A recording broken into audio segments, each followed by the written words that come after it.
Channel.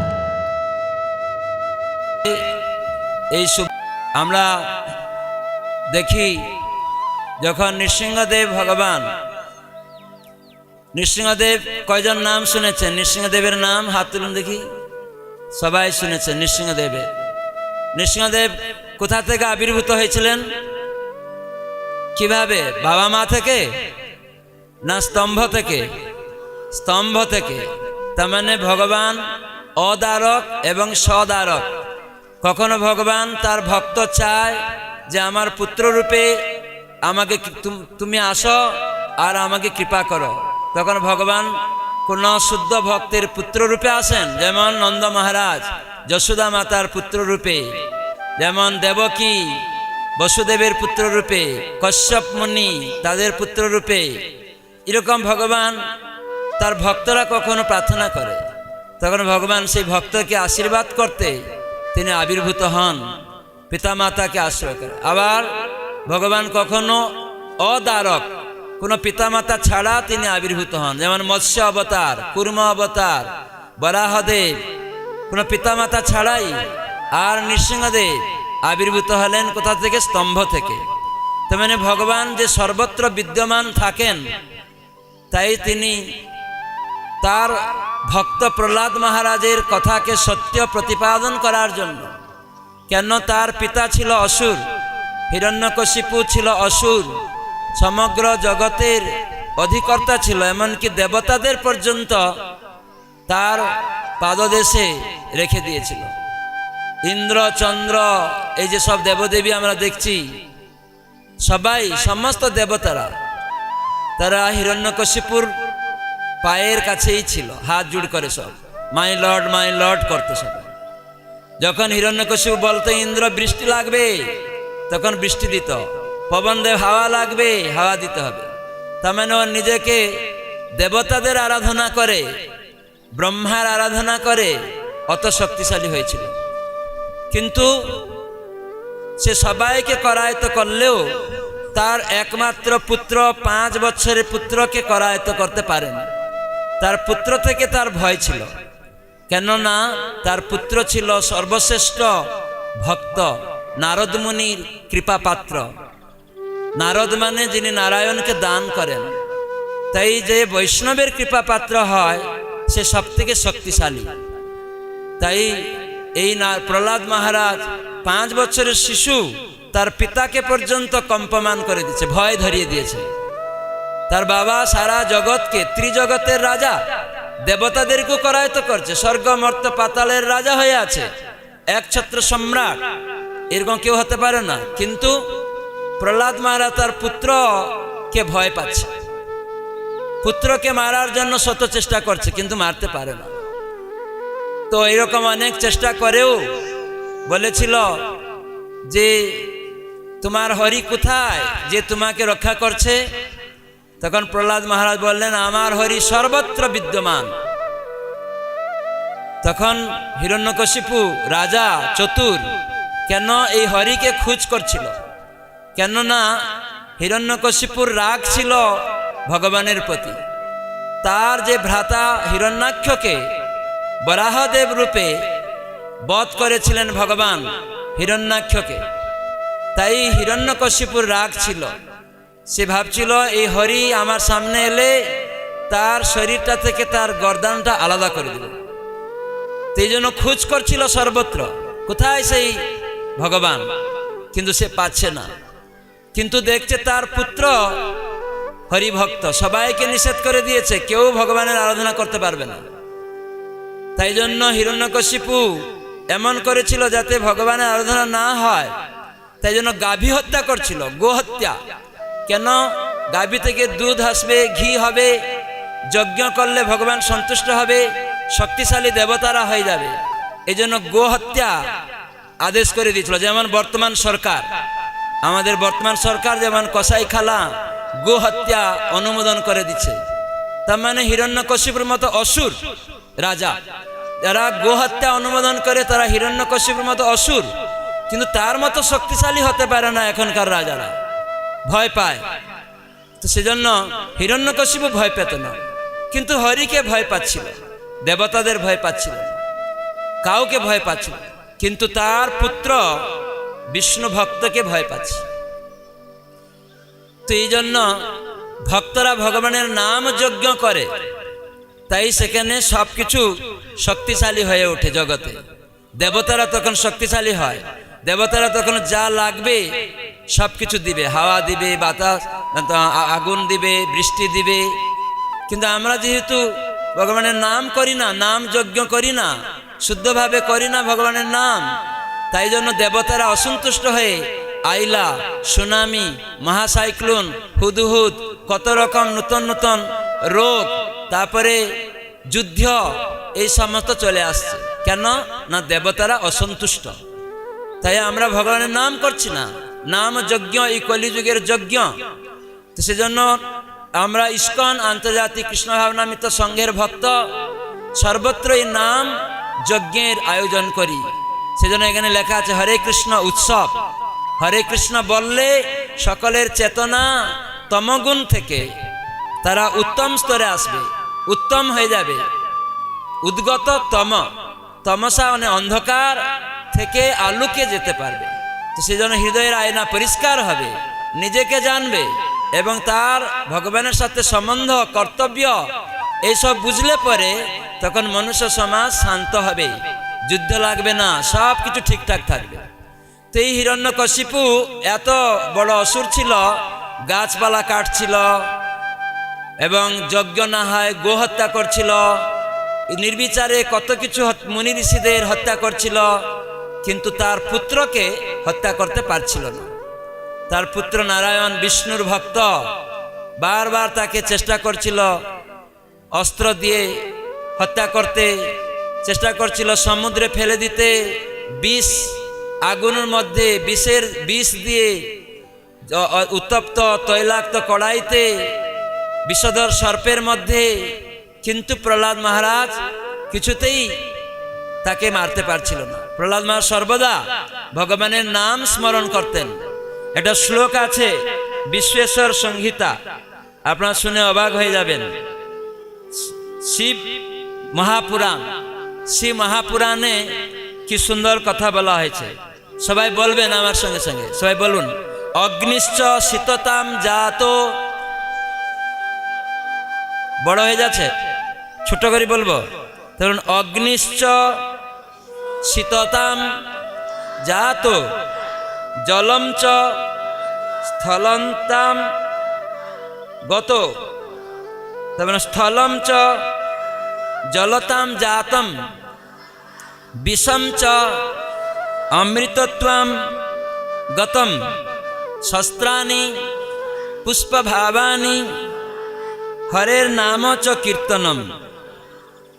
এটা বিশ্বেশ্বর সংহিতা, শিব মহাপুরাণে বিশ্বেশ্বর সংহিতায় এরকম সুন্দর একটা কথা রয়েছে, যেটি প্রহ্লাদ মহারাজকে তার পিতৃদেব উত্তপ্ত আগুনের মধ্যে, প্রহ্লাদ মহারাজের একটা পিসি ছিল যে কি অগ্নিদেবের তপস্যা করেছিল, হিরণ্যকশিপুর বোন অগ্নিদেবের তপস্যা করে একটা বর পেয়েছিল।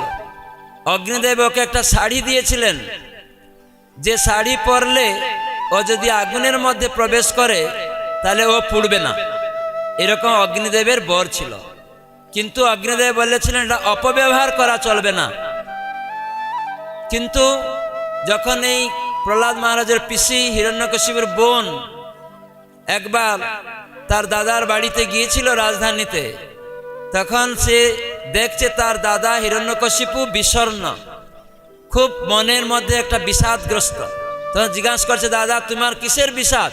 তুমি তো সারা জগতের, ত্রিজগতের অধীশ্বর, দেবতাদের পর্যন্ত তোমার আয়ত্তে রেখেছ, কিসের তোমার দুঃখ? বলে দেখো আমার কারো থেকে দুঃখ নেই, আমার শত্রু আমার পুত্র হয়ে গেছে। কেন না ও আমার শত্রু, হরির ভক্ত, তাকে আমি শত চেষ্টা করেও মারতে পারছি না। তখন হিরণ্যকশিপুর বোন হেসে বলল, দাদা তোমার কোনো চিন্তা নেই, আমার একটা অগ্নিদেবের বর আছে, তোমার এই ছেলেকে আমি এক নিমিষের মধ্যে জ্বালিয়ে পুড়িয়ে শেষ করে দিতে পারি। তাই নাকি? তাহলে করো। তুমি কি করে করবে দেখাও তাহলে একটু আমাকে প্রদর্শন। তখন বলে আগুন লাগাও আমার সামনে, দেখো আমি আগুনের মধ্যে প্রবেশ করব, আমি পুড়ব না। তখন হিরণ্যকশিপু একটা আগুন ধরিয়ে দিয়েছে, তখন তার বোন তার মধ্যে ঢুকছে, বের হচ্ছে, কিছু হচ্ছে না। তখন হিরণ্যকশিপু অসুর, সেও হাসতে লাগছে, বাহ চমৎকার, এ তো আমার উত্তম ব্যাপার। তাহলে প্রহ্লাদ এবার কোথায় যাবে? তখন বলো শুধু তুমি একা দেখবে তা না, এই যে দুষ্ট প্রহ্লাদ, এই নারায়ণের হরির আরো অনেক ভক্ত গোপনে আছে, তারা দেখুক যে কিভাবে শাস্তি তুমি দিতে পারো। তাই প্রকাশ্য পথে একটা বিরাট আয়োজন করো পূর্ণিমা তিথিতে, সেখানে বিরাট আয়োজনে সবাইকে আমন্ত্রণ করো, সবাই দেখুক, দেবতারাও দেখুক গোপনে তারা কি রকম তুমি শাস্তি দিতে পারো। তখন সেখানে আয়োজন করা হলো, আর সেই হিরণ্যকশিপুর বোন ও কাঠের মধ্যে গিয়ে বসলো মাঝখানে, বিরাট যজ্ঞ পূর্ণিমা তিথি, আর সেখানে প্রহ্লাদ মহারাজকে কুলে নিয়ে বসলো। সঙ্গে সঙ্গে সেখানে আগুন ধরিয়ে দেওয়া হলো। তখন আগুন ধরে দেওয়া মাত্রই প্রহ্লাদ মহারাজ তো 24 ঘন্টা ভগবানের নাম করেন, হরে কৃষ্ণ কৃষ্ণ কৃষ্ণ হরে হরে, হরে রাম রাম রাম হরে হরে। সবাই বলুন হাততালি দিয়ে, হরে কৃষ্ণ আরো জোরে, আরো জোরে, হরে হরে রাম রাম রাম রাম হরে হরে, হরে কৃষ্ণ কৃষ্ণ কৃষ্ণ হরে হরে, হরে রাম রাম রাম রাম হরে হরে। সবাই উচ্চস্বরে, হরে কৃষ্ণ আরো জুড়ে, কৃষ্ণ হরে হরে, হরি বল হাততালি দিয়ে, হরে রাম রাম রাম হরে হরে। তো প্রহ্লাদ মহারাজ এরকম নাম কীর্তন করছেন আর মনের মধ্যে সর্বদা স্মরণ বিষ্ণু দর্শন। তখন ওই যে আগুন লাগিয়ে দেওয়া হয়েছে, যেহেতু এটা অসৎ ব্যবহার করলো, তখন অগ্নিদেব দেখছেন যে নারায়ণ প্রভুর ভক্তকে জ্বালানোর চেষ্টা, তখন আর কাজ হলো না। স্বয়ং বিষ্ণু তার মধ্যে আছেন, এই জন্য বিষ্ণু সেখানে উপস্থিত হয়েছেন। তখন এই প্রহ্লাদ মহারাজের পিসি পুড়ে ছাই হয়ে গেল, দাও দাও করে আগুন জ্বললেও প্রহ্লাদ মহারাজের কিছু হলো না। নিতাই গৌর সীতানাথ প্রেমানন্দে প্রহ্লাদ মহারাজ কে, ভগবান নৃসিংহদেব কে। দেখুন প্রহ্লাদ 5 বছরের বয়স, ভয় নেই, তার বাবাকে ভয় পাচ্ছে না।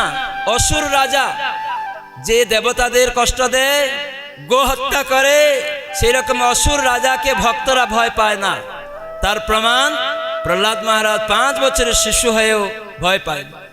তাই এই শ্লোকে আমরা পড়ছিলাম, অগ্নিশ্চ শীততাম জাত, অগ্নি জ্বলেছে বটে, কিন্তু প্রহ্লাদ মহারাজ ভাবছেন আমি এসির ঘরে আমাকে রাখা হয়েছে।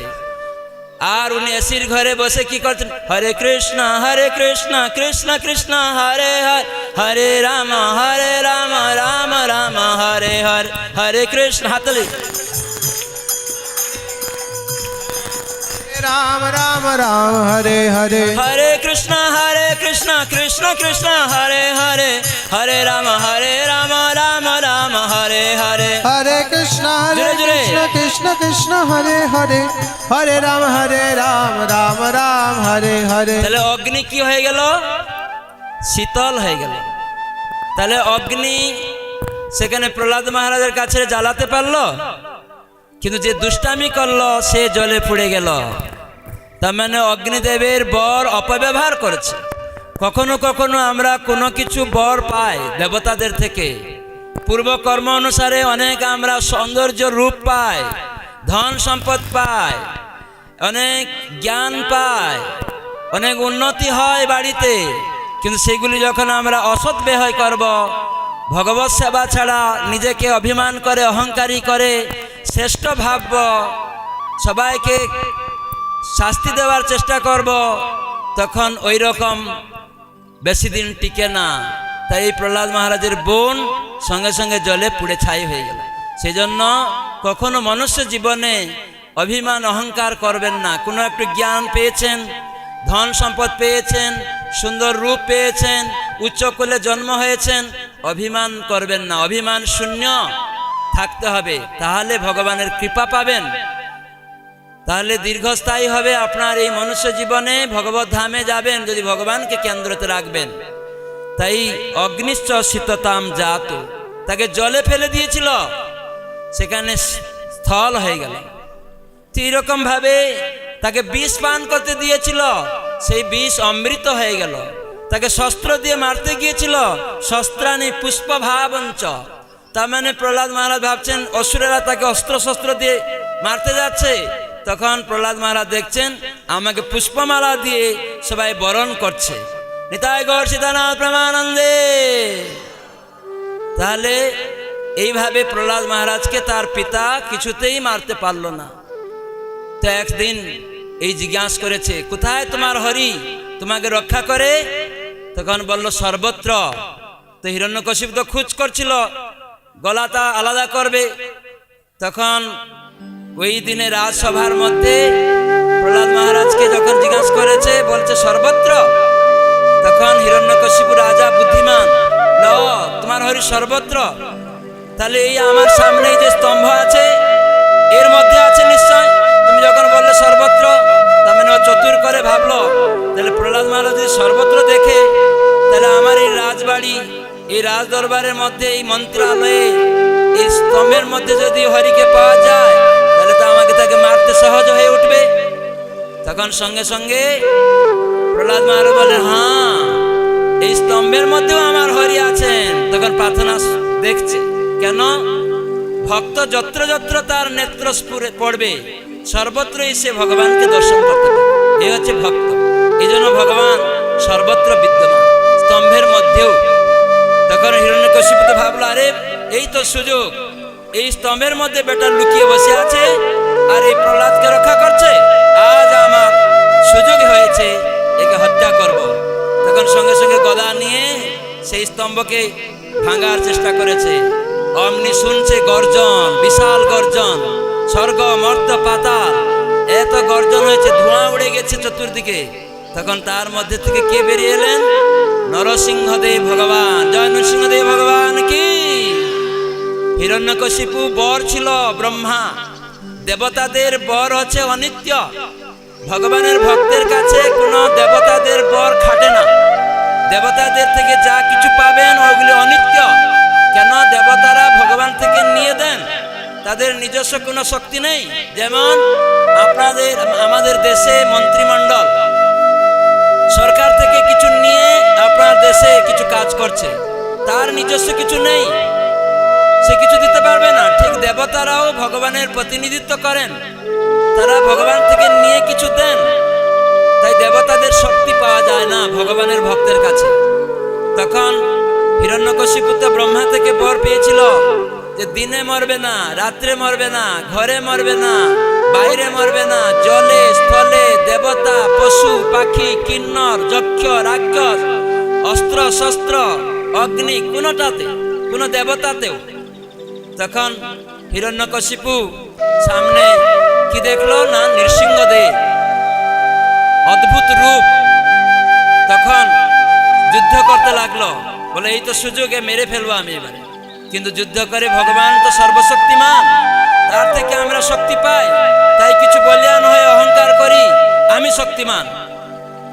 আমাদের এই দেশে, ভারতবর্ষে, বাকি বিশ্বতে একজন বক্সার ছিল, নাম শুনেছেন? মোহাম্মদ আলী। কয়জন নাম শুনেছেন? মোহাম্মদ আলী বক্সার, বিশ্ব চ্যাম্পিয়ন বক্সার।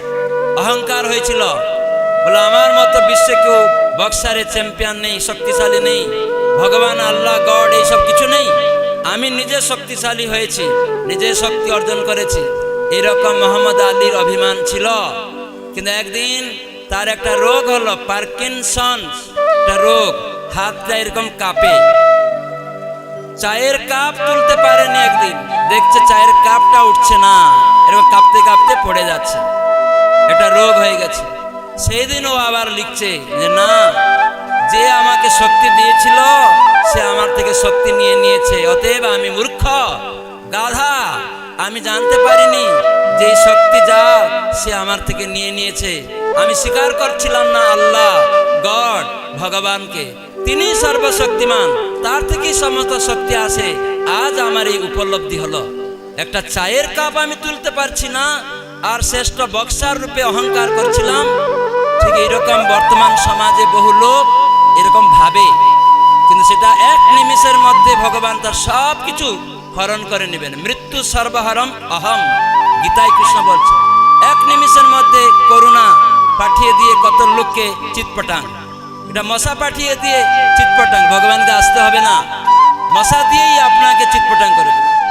আমি কালকে বলছিলাম আমাদের একটা মন্দিরে আমরা বামডারি দিচ্ছিলাম একটা জায়গায়, আমাদেরই জায়গা, কাগজপত্র রয়েছে, কিন্তু এক মিউনিসিপ্যালিটির চেয়ারম্যান এসে তার লোক পাঠিয়ে, না এখানে আমাদের পারমিশন ছাড়া এখানে বামডারি করা চলবে না, এসব চলবে না, ইস্কন এসব করতে পারবে না। ঠিক সেইবারেই করোনা এসছে, চিটপটাং। তখন পরে একটা মিউনিসিপ্যালিটি চেয়ারম্যান হলো, না না আপনারা করুন, আপনারা বামডারি করুন, আপনাদের জায়গা ঠিক আছে, আমরা দেখেছি। কেন উনি অহংকারী হয়ে এরকম বলল? তো মানে ঘুষ, আজকাল ঘুষ চায় না সরকার, দেখলেন কত লোকের চাকরি কিভাবে নষ্ট হয়ে গেছে, ঘুষ চায়। ইস্কন ভক্তরা লক্ষ্মী নারায়ণের সেবা করে, এই লক্ষ্মীকে ইন্দ্রিয় ভোগের মদ খাওয়ার জন্য, মদ্য মাংস খাওয়ার জন্য কেন দিবে? বামুনারি ইস্কনের জমি, ইস্কন ভগবানের সম্পত্তি, এই জগতে সমস্ত সম্পত্তি ভগবানের। তাই ইস্কন ভক্তরা ভগবানের সেবা করছিল, যেতটুকু জায়গা একজন দান করেছিল সেটাকেই নিয়ে তারা বামুনারে দিয়ে ভগবানের সেবা করার সুযোগ নিচ্ছিল। কিন্তু এরকম অহংকার হয়ে, এই হিরণ্যকশিপু তো বড় অসুর, তার মতো শক্তিশালী এই জগতে কেউ নেই, দেবতাদের যে পরায়িত করেছে। ওই যে অহংকার করে আমি অমর, কিন্তু ব্রহ্মা বলেছিলেন তুমি অমর বর আমি দিতে পারি না, কেন আমিও মরণশীল। তো দেবতারাও মৃত্যুবরণ করে, তাদের আয়ু অধিক, এই জন্য তাদের অমর বলা হয়। তাদের আয়ু গণনা করলে গীতায় বলা হয়েছে দেবতাদের আয়ু কত কোটি কোটি বছর আমাদের মর্ত্য লোকের গণনা অনুসারে। আপনারা মনুষ্য জীবনে দেখবেন কখনো কখনো কোনো কোনো ছোট ছোট পোকামাকড়া আপনি দেখছেন জন্ম হলো, জন্ম হয়ে আবার সে বাচ্চা দিল, তার বিয়ে হয়ে গেল সেই সময়ের মধ্যে। আপনার এই মর্তের লোকে আপনি দেখছেন বাচ্চা হয়ে গেল, তার মধ্যে আবার বিয়ে হয়ে গেল, তাদের বৌমা হয়ে গেল, আবার সে চিৎপটাং হয়ে গেল, দেখছেন মরে গেল। তার মানে ওই ব্যক্তি পোকা, তার কাছে 100 বছর ওই সময়, কিন্তু আপনার কাছে এক নিমিষে শেষ। ঠিক সেই রকম দেবতাদের কাছে এই প্রত্যেকটা গ্রহ মণ্ডলে একটা থেকে আরেকটা গ্রহ লোক উন্নততর, সেরকম আয়ুগুলি উচ্চ, তাই দেবতাদের অনেক আয়ু। সেজন্য আমরা ভাবছি তারা অমর, তারাও অমর নয়। ব্রহ্মা হিরণ্যকশিপুকে বলেছিলেন, ও যখন তপস্যা করে সন্তুষ্ট করেছিল ব্রহ্মাকে, ব্রহ্মা বলেন তুমি বর চাও, বলে আমাকে অমর বর দিন। তখন ব্রহ্মা বলেন আমি অমর নয়, তোমাকে কি করে দিব? তো কায়দা করে নিল, অসুর তো খুব বুদ্ধিমান, কি কায়দা করলো না, আমি ঘরে বাইরে মরব না, ঘরেও মরব না বাইরেও মরব, জলে স্থলে মরব না, পশু পাখিতে মরব না, দেবতাদের মরব না, মানুষদের হাতে মরব না, কোনো অস্ত্র শস্ত্রে বিষ পানে কোনো কিছুতে আমি মরব না। তখন ব্রহ্মা তথাস্তু করে দিয়েছে। তখন ভগবান যে নৃসিংহদেব আবির্ভূত হয়েছেন, বলেছিল দিনে মরব না রাত্রে মরব না। তখন যুদ্ধ হচ্ছে, আস্তে আস্তে ভগবান তার সাথে যুদ্ধ খেলার মতো করছেন। কিন্তু যেই সন্ধ্যা মানে গোধূলি লগ্ন, কেন বলেছিল দিনে মরব না রাত্রে মরব না, তাহলে গোধূলি লগ্ন দিনও নয় রাত্রিও নয়। তখন ভগবান তাকে ধরে নিলেন, ধরে নিয়ে কি করলেন, আর চৌকাঠের উপরে বসলেন, ঘরও নয় বাইরেও নয়, চৌকাঠ, ঘর নয় বাইরে নয়, তো চৌকাঠের মধ্যে বসে গেলেন। হিরণ্যকশিপুকে ধরে কুলের মধ্যে রেখে দিলেন। জিজ্ঞাসা করলেন, হিরণ্যকশিপু তুমি কোথায়, জলে না স্থলে না আকাশে? বলে প্রভু আমি আকাশেও নয়, জলেও নয়, স্থলেও নয়, আপনার কুলে। বলে তোমার মৃত্যু অবধারিত, তো তুমি বলো তুমি বলেছিলে না দিনে মরবে না রাত্রে মরবে না, বলছে হ্যাঁ। তাহলে এখন কি দেখছো? না গুধুলি লগ্ন। আমরা অনেক ফাঁকি ফুঁকা দিয়ে ভাবতে পারি, ঘুষ টুস দিয়ে রক্ষা পেতে পারি, কিন্তু ভগবানের মাড়ে ফাঁকি নেই। সেখানে সব উনি দেখছেন। আপনি কি গোপনে চিন্তা করছেন, সব দেখছেন। ঘরের ভিতরে লক করে যাই করুন না কেন, যাই স্মরণ করুন না কেন, তিনি অন্তর্যামী, তার নাম। সব কিছু তিনি দেখে নিচ্ছেন, হৃদয়ের মধ্যেই বসে আছেন, আপনি বুঝতে পারছেন। তখন সেই হিরণ্যকশিপুকে নৃসিংহদেব বললেন, তাহলে গুধুলি লগ্ন, তার মানে তোমার মৃত্যু দিন নয় রাত্রি নয়। তো এখন আমাকে কি দেখছো, মানুষ না পশু? বলে আপনি মানুষও নন পশুও নন। তাহলে তুমি বলেছিলে মানুষে মরবে না, পশুতে মরবে না, দেবতায় মরবে না, কিন্নর যক্ষ রাক্ষস, তাহলে আমাকে কি দেখছো? নরসিংহ। তাহলে তোমার মৃত্যু অবধারিত। তো তুমি বলেছিলে না অস্ত্র শস্ত্রে মরবে না, এখন কি দেখছো? বলছে নখ দেখছি। তাহলে এরা অস্ত্রও নয় শস্ত্রও নয়, অতএব তোমার মৃত্যু অবধারিত। গুধুলি লগ্ন।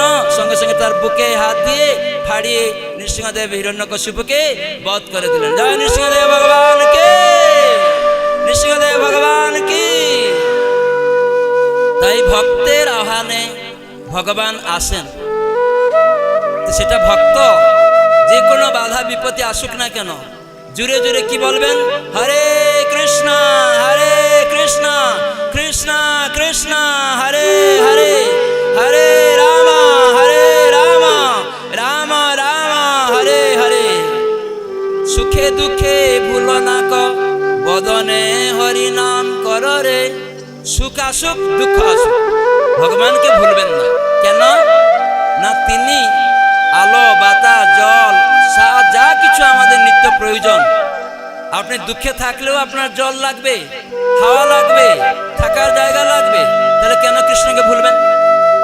দুঃখটা আর সুখটা তো আপনার পূর্বকর্ম অনুসারে আমরা পাচ্ছি। কখনো গরিব, কখনো ধনী, কখনো রাজা, কখনো প্রজা, কখনো গাছপালা, কীট পতঙ্গ, পশু পাখি। এটা আমার কর্ম অনুসারে।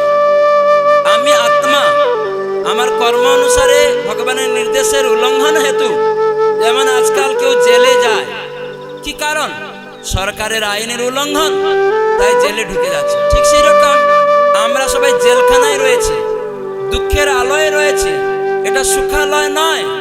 আমরা ভাবছি আমরা খুব আরামদায়ক জায়গায় রয়েছে। না, এখানে জন্ম থেকেই দুঃখ, মৃত্যুতেও দুঃখ, বার্ধক্য শরীর থাকলে বার্ধক্যেও দুঃখ, আবার রোগ হলেও দুঃখ। তা আপনি কি করে সুখী হবেন?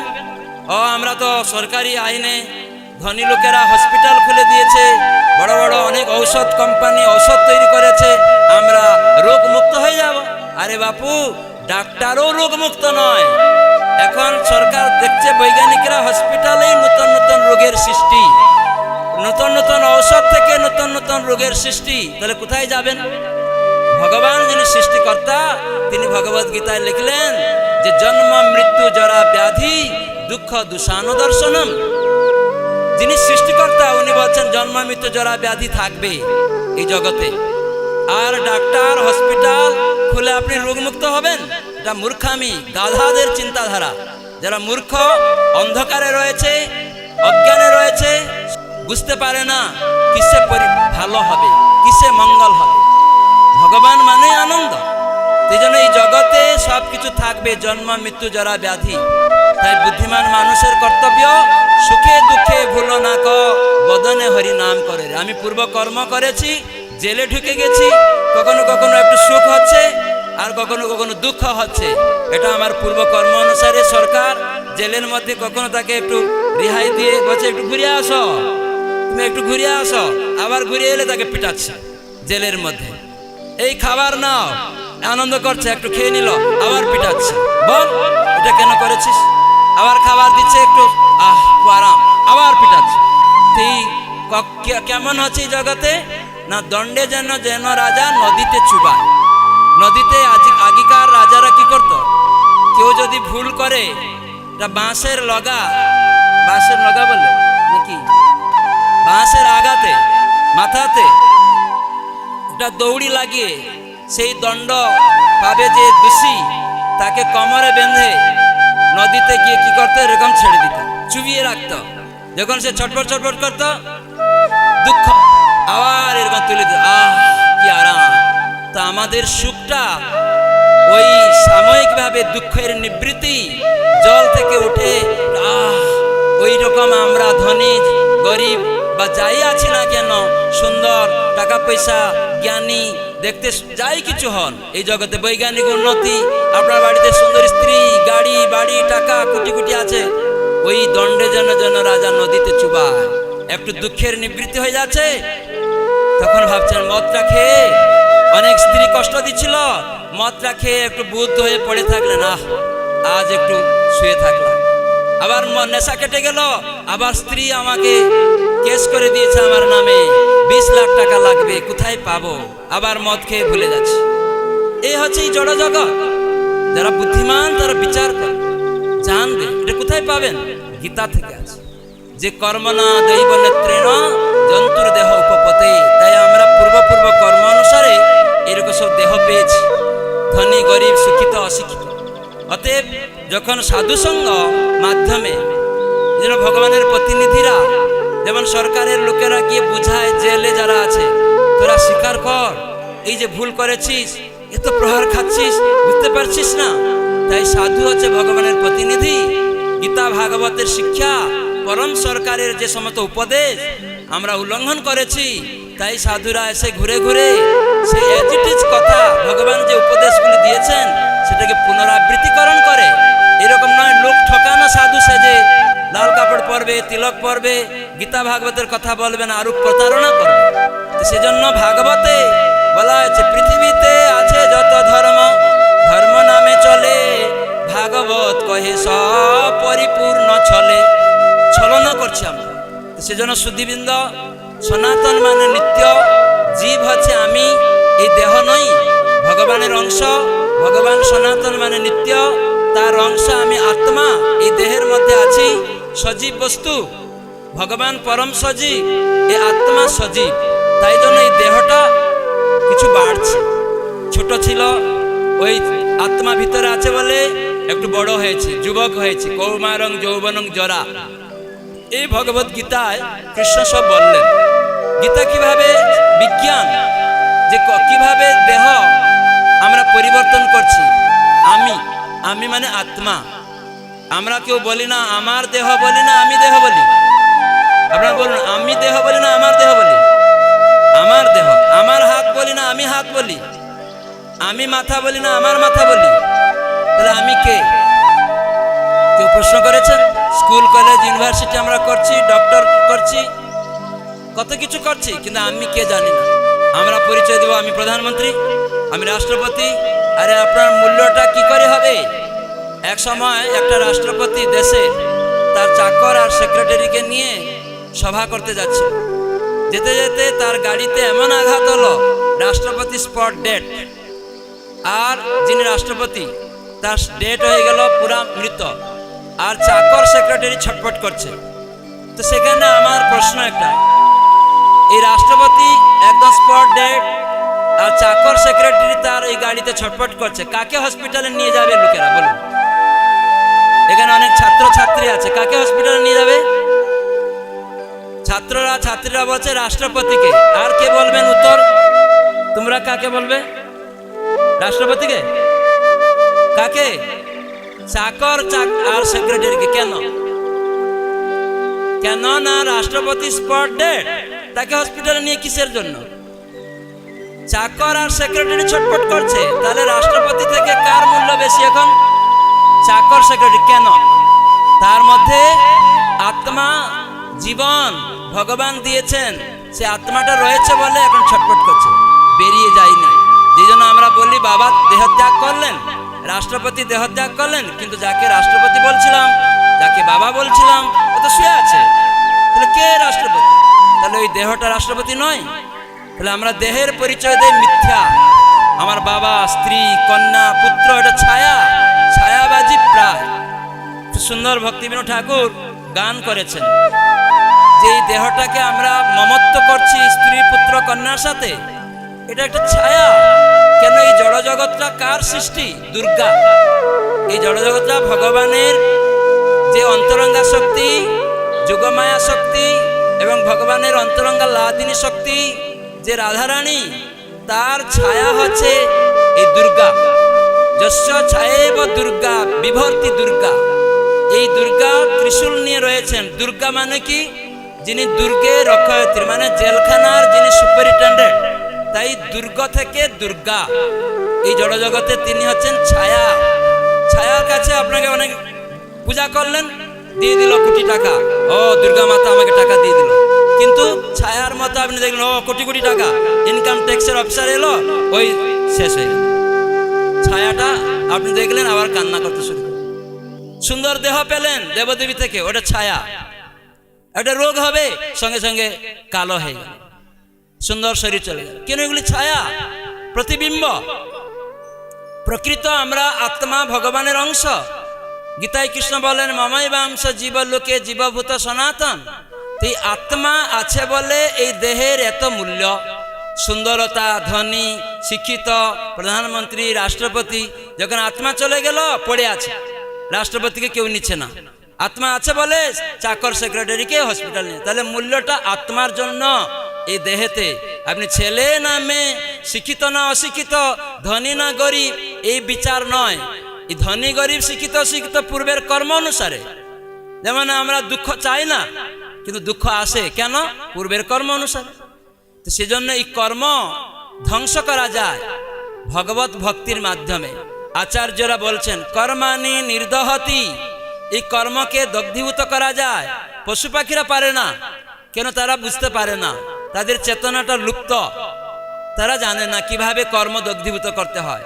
কিন্তু দুর্লভ মনুষ্য জীবনে এই গীতা ভাগবত শাস্ত্রের সাধু সঙ্গের মাধ্যমে উপলব্ধি করা যায় এই কর্মকে কি করে দগ্ধীভূত করা যায়।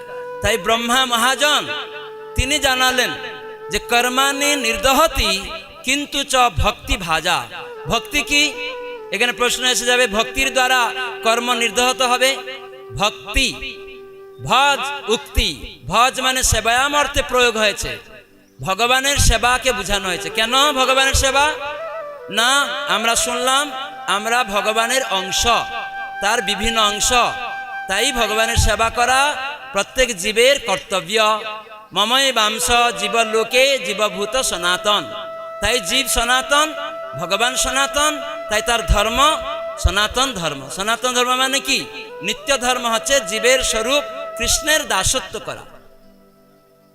এই জন্য আমরা ভগবানের দাসত্ব বাদ দিয়ে অনেকের দাসত্ব করতে চেষ্টা করছি। কেন? এটা বৃত্তি, দাসত্ব করা। কিন্তু আমরা সুখী নয়। কেন? না, আমরা যার অংশ তার দাসত্ব ছাড়া আমরা সুখী হতে পারি না। তাই স্ত্রীর দাসত্ব করছি, মেয়ের করছি, দেশের করছি, জাতির করছি, কুকুর বিড়ালের করছি, কিন্তু কেউ সুখী নয়। জিজ্ঞাসা করুন বুকে হাত দিয়ে যারা এরকম স্ত্রীর সেবা করছে, এমনকি নিজের ইন্দ্রিয়ের সেবা করছে, সুখী কোথায়? বুকে হাত দিয়ে বলুক। এগুলি প্র্যাকটিক্যাল নয়। গীতা ভাগবত প্র্যাকটিক্যাল। আপনি ভাওতাবাজি দিয়ে ভাবছেন আমি সুখে আছি, ঘুমাতে পারছেন না। তো সেই জন্য সুধীবৃন্দ, এই ভক্তির সূচনা হয়, শাস্ত্রে বলা হয় ভগবানের নামের মাধ্যমে। যখন আমরা প্রথম এই জিহ্বা দিয়ে কীর্তন করব, এই জন্য আমরা এখানে হরে কৃষ্ণ উৎসব করছি। তাই জিহ্বাতে শুরু কি দিয়ে? ভগবানকে দিয়ে। ভগবানের নাম, ভগবানের মধ্যে পার্থক্য নেই।